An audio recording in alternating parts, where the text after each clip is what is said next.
aku kepingin nambah titik rek ya, supaya kita mantap dengan apa yang kita alami malam hari ini. Jadi di Quran sampean lah dikandani Gusti Allah mengenai Fir'aun sauno kae ya. Tapi gak ono sing ayat sing mengenai rakyat Fir'aun. Gak ono. Sebab rakyatnya Fir'aun tidak ada masalah. Karena mereka mandiri seperti orang Jombang. Mereka tidak terseret oleh Fir'aun, tidak terseret oleh keadaan-keadaan di pusat kerajaannya. Rakyatnya beres-beres saja. Bahkan lebih makmur rakyatnya Fir'aun pada waktu itu dibanding kita sekarang. Mereka sampai bisa berkuasa 1200 tahun. Indonesia belum tentu sampai setua itu nanti. Mojopahit hanya hampir 300 tahun. Kalau Demak hanya 1 swidak paling pol. 1 swidak sapi turute ya. Jadi ini aku kepingin ngomong ini kalau kita tarik garis. Fir'aun itu bukan raja besar. Dia disebut oleh Allah berkali-kali di Quran karena dia adalah contoh dari manusia yang punya masalah. Yang tidak punya masalah tidak disebut di Al-Quran. Jadi awakmu gak disebut di sopo-sopo, di indi, awakmu gak direken, berarti sampai gak ada masalah. Sing direken itu sing gak ada masalah. Nah Fir'aun itu bukan raja besar. Ada 3 nama, Fir'aun, Haman, Korun. Yang berkuasa mengatur segala macam urusan politik dan ekonomi hanya adalah koalisi atau kerjasama antara Haman, itu Perdana Menteri, dengan Korun, itu konglomerat. Jadi semua masalah diatur oleh mereka. Haman sama Korun. Fir'aun itu pokoknya dadekno simbol, dadekno boneka. Di Gusti Allah no. Sampai akhirnya Fir'aun percaya bahwa dia Gusti Allah teman. Hanya wong goblok sing percaya nek dia Gusti Allah, kita betul. Berarti Fir'aun goblok. Sampai Fir'aun bilang sama Haman, "Man, aku kayakno gedung sing dukur, cek aku iso ndelok Gusti Allah Nabi Musa." Hanya orang bodoh yang tidak mengerti konsep mengenai Tuhan, dipikirnya Tuhan itu dicari dengan setinggi-tingginya gedung. Mas Joko numpak pesawat juga keperuk Nabi Khidir kan gitu. Nah jadi teman sekalian, rakyat di Mahabharata itu ada pertarungan Kurawa Pendawa, itu pemerintah melawan pemerintah. Tapi rakyatnya tidak ada masalah. Nah kita jadilah Jombang yang tidak ada masalah dengan Indonesia, dan Indonesia jangan punya masalah dengan Jombang. Jombang muring-muring diringkes sa Indonesia. Benar ya? Pokoknya jangan gak masalah nang Jombang. Balik nang awakmu kapok. Oke. Jadi tolong Anda lihat kekuasaan-kekuasaan di dunia itu seperti itu. Jadi Fir'aun itu bukan raja besar. Fir'aun itu adalah orang bodoh yang dibonekakan, dijadikan simbol, digawe meden-medeni wong. Dan dia memang oleh Allah sendiri dijadikan simbol dari orang yang bodoh dan tersesat. Jahiliyah. Sehingga mayatnya, jenazahnya dibiarkan sampai hampir 1 milenium lebih 300 tahun. Dibiarkan utuh di bawah laut, kemudian diambil pada abad 18. Sekarang kita bisa melihat mayat Fir'aun bapak angkatnya Nabi Musa itu di Mesir, Museum Nasional Mesir. Dan saya sama Kiai Kanjeng sudah ketemu sama Fir'aun yang terbaring. Badannya tinggi, rambutnya rodok putih-putih titik, awake dawa kuru. Terus kepala Kiai Kanjeng mengkerik ngarepe Fir'aun, oh ini itu bocah ini. Tuh, dan seterusnya. Jadi teman sekalian, Anda juga jangan marah kepada sesuatu yang Anda tidak paham. Dan Anda jangan mengeluh kepada risiko yang Anda dapatkan kalau Anda melakukan sesuatu yang tidak disetujui oleh Korun dan Haman. Apa ae sing gak dukung Haman itu dihancurkan. Meskipun nanti melalui mulutnya Fir'aun. Karena Fir'aun itu hanya boneka, hanya sound system, hanya corong yang dipakai oleh koalisi antara konglomerat dengan pemerintahnya. Nah rajanya namanya Fir'aun. Dia hanya boneka, dia tidak ngerti apa-apa sebenarnya. Sampai di Gusti Allah no. Kon roto ya, misalnya Pak Harto biyen masih muda, iku Pak Harmoko nek kepethuk, ya Allah, kok saya sangat jas sampean padahal muda. Terus saking gedek-gedek no rajane iku mang.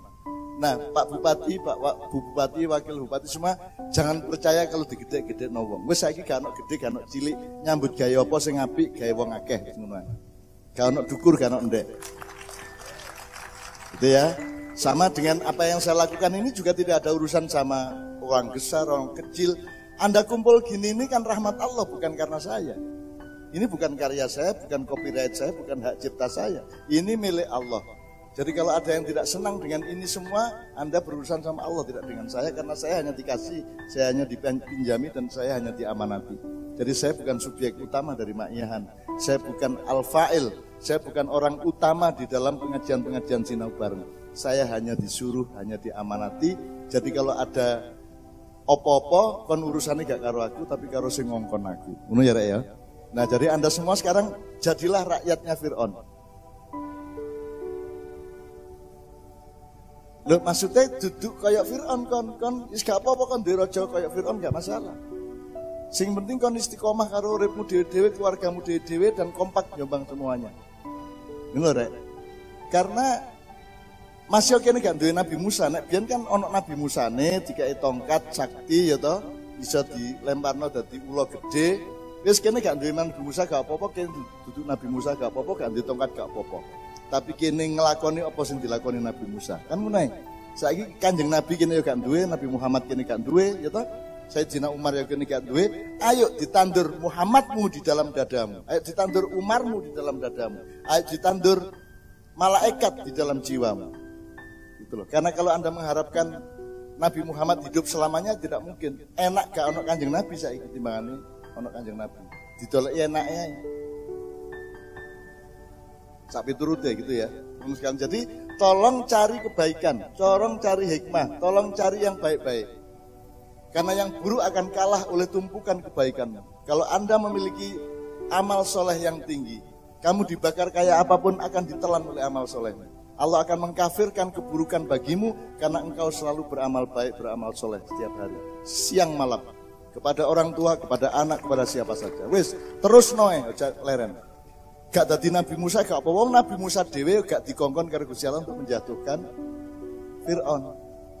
Dadi nek aku gak gelem nang istana iku karena saya pernah punya pengalaman ke istana itu 2 kali. 1, tujuannya ngedukno Pak Harto. Nomor 2, njaluk tolong Gus Dur, ayo kula jak metu teko istana balik nang Ciganjur. Jadi saya ke istana itu kerjanya cuma 2. Mengeluarkan presiden turun dari kursinya, dan yang satu pindah dari istana. Jadi aku ojo loro ati nek aku gak rono. Engko aku rono meneh lho.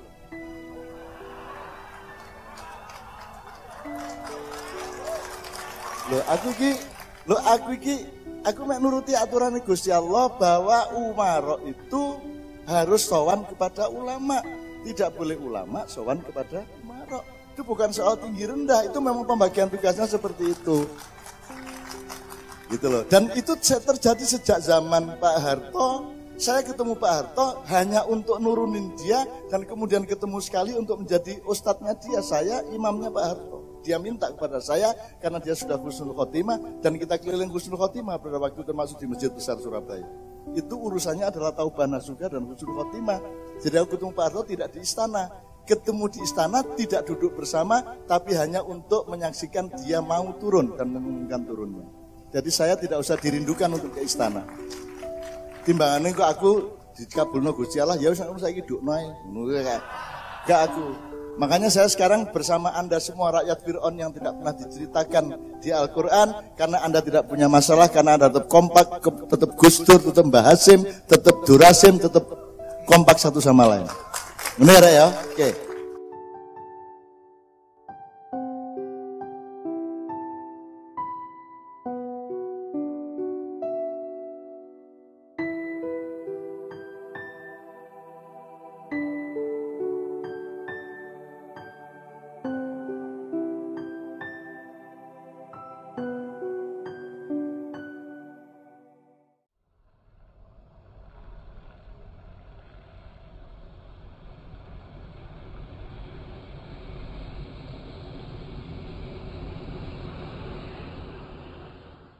Assalamualaikum, selamat datang di Peweling Ma'iyah.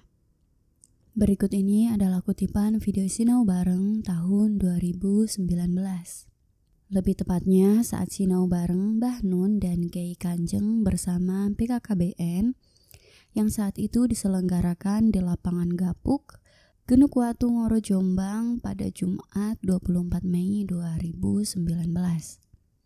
Dan sebatas yang dapat kami tangkap dari apa yang Mbah Nun ungkapkan dalam video ini, Kurang lebih beginilah ulasan, rangkuman, atau pointernya.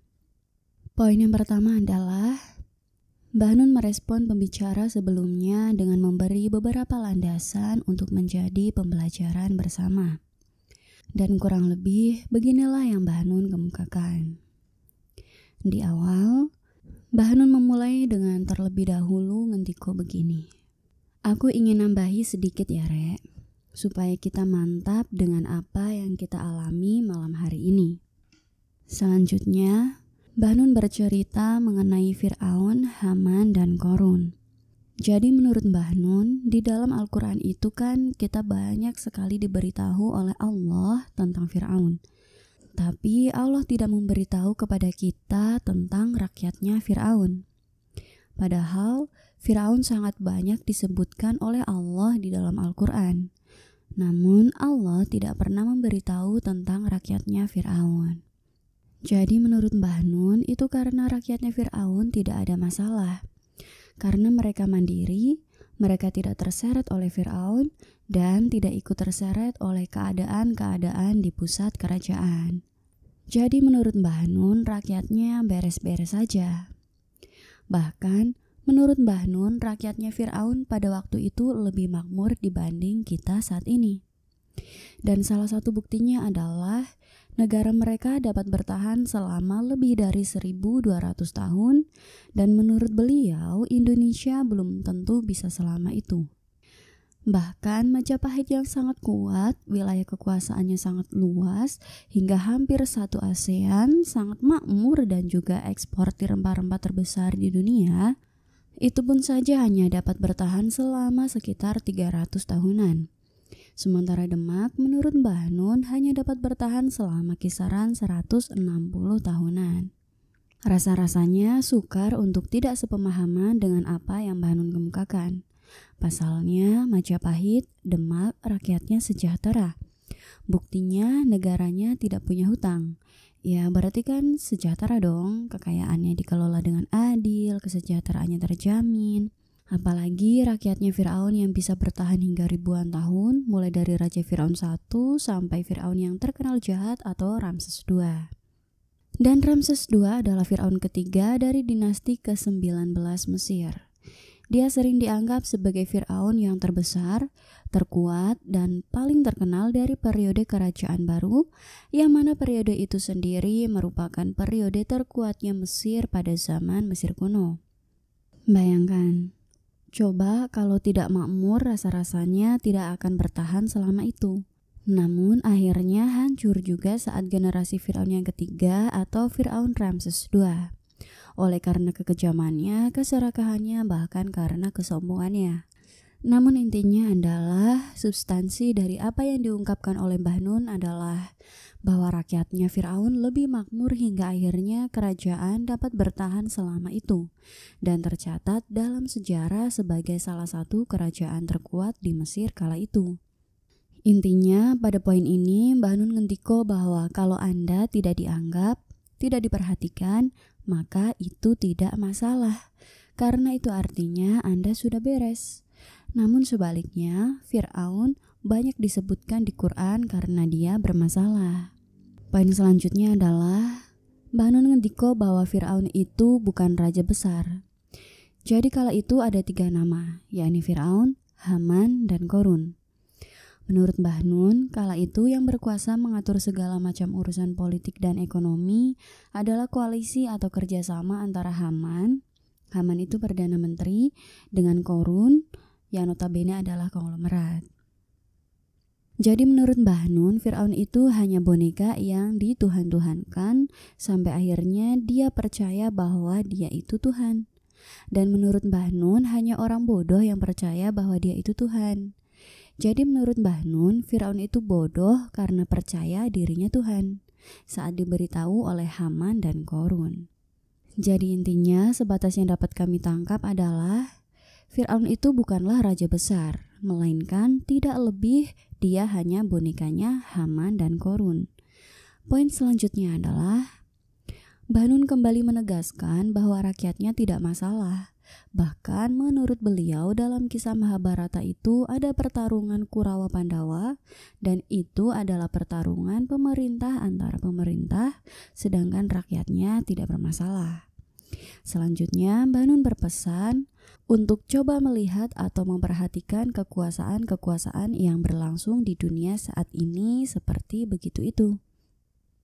Dari kata-kata ini, kami tiba-tiba teringat dengan kata-kata Mbah Nun yang pernah beliau sampaikan, dan kurang lebih intinya adalah bahwa Al-Quran itu pedoman untuk semua manusia dari masa ke masa. Artinya, Al-Quran itu bukanlah untuk Nabi Muhammad, melainkan untuk seluruh manusia yang dititipkan lewat Muhammad. Karena kalau Nabi Muhammad, beliau sudah beres, beliau sudah lulus sebagai manusia, bahkan beliau sudah cum laude sebagai manusia. Sementara manusia, apalagi yang tidak hidup bersanding langsung dengan Nabi Muhammad dan para nabi-nabi lainnya, maka oleh Allah diberi bekal yang namanya Al-Quran sebagai landasan dan pedoman yang amat sangat sempurna. Dan itu artinya Al-Quran bukan juga hanya untuk zaman Nabi Muhammad ataupun zaman-zaman yang lainnya. Oleh karenanya, maka seluruh contoh-contoh atau perumpamaan dari Al-Quran adalah sebuah kebenaran yang bisa dijadikan landasan oleh semua manusia di segala zaman. Dan sungguh tidak ada sedikit pun keraguan bahwa seluruh contoh dan perumpamaan dari Al-Quran akan selalu kompatibel di segala zaman. Karena memang Al-Quran jauh melampaui waktu dan zaman. Bayangkan saja, jauh sebelum mayat Fir'aun ditemukan, Al-Quran sudah memberitahukan bahwa Allah sengaja menjaga mayat Fir'aun agar tidak hancur untuk dijadikan pembelajaran bagi seluruh manusia. Dan terbukti kebenaran Al-Quran bahwa mayat Fir'aun ditemukan dalam keadaan utuh pada abad 18, bahkan mayat Fir'aun dapat kita jumpai hingga sekarang. Bayangkan saja coba, Fir'aun itu tenggelam di lautan jauh sebelum Nabi Muhammad dan ditemukan jauh sesudah Nabi Muhammad, namun jasadnya tetap utuh. Kurang lebih itu sedikit tadabbur saja. Dan inti dari poin ini kurang lebih adalah Fir'aun itu bukan raja besar, dia hanya orang bodoh yang dibonekakan. Kemudian poin selanjutnya, Mbah Nun berpesan yang intinya begini. Jadi teman-teman sekalian, Anda juga jangan marah kepada sesuatu yang Anda tidak paham. Dan Anda jangan mengeluh kepada resiko yang Anda dapatkan kalau Anda melakukan sesuatu yang tidak disetujui oleh Qarun dan Haman. Selanjutnya, pointer yang terakhir, Mbah Nun ngendiko begini. Anda tidak apa-apa menjadi rakyatnya Fir'aun, karena yang penting Anda bersama Allah. Dan tidak apa-apa sekarang kita tidak punya Nabi Muhammad, Nabi Musa, Umar, dan lain-lain. Yang penting tanamkan Nabi Muhammad di hati kita. Dan lebih enak zaman sekarang. Karena kita menjadi umatnya Nabi Muhammad yang jauh setelah Nabi Muhammad, tidak pernah bertemu dengan Nabi Muhammad, namun kita mencintai Nabi Muhammad. Itu 3 kali lipat lebih baik dari umat Nabi Muhammad yang bersanding dengan Nabi Muhammad. Karena ya pastilah mereka mencintai Rasulullah, karena memang mengalami langsung bagaimana mulianya Rasulullah.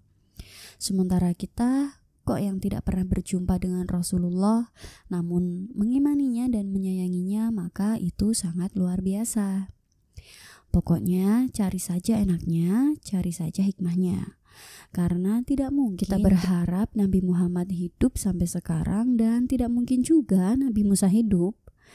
Pokoknya yang penting Mbah Nun ngendiko bahwa tidak apa-apa Anda jadi rakyat Fir'aun.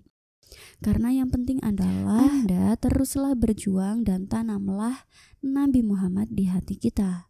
Tanamlah Nabi Musa di hati kita.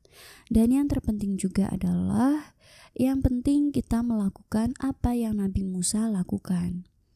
Bahkan menurut Mbah Nun, Nabi Musa saja tidak disuruh oleh Allah untuk menurunkan Fir'aun dari kekuasaannya. Karena dalam Al-Quran, Allah hanya menyuruh Nabi Musa untuk mendatanginya karena Fir'aun telah melampaui batas. Oke dulur-dulur, sampai di sini dulu ya ulasan atau pointernya. Sebenarnya masih ada begitu banyak hal yang dapat kita pelajari bersama dari kutipan Sinau Bareng pada video ini. Ulasan, pointer, atau rangkuman yang kami ungkapkan itu hanya sedikit gambaran saja. Dan semua yang kami ungkapkan itu bukanlah sebuah kebenaran. Hanya saja semoga dapat sedikit menambah referensi. Mohon maaf atas semua kelemahan sudut pandang kami, matur suwun dan sehat selalu saudaraku. Wassalamualaikum.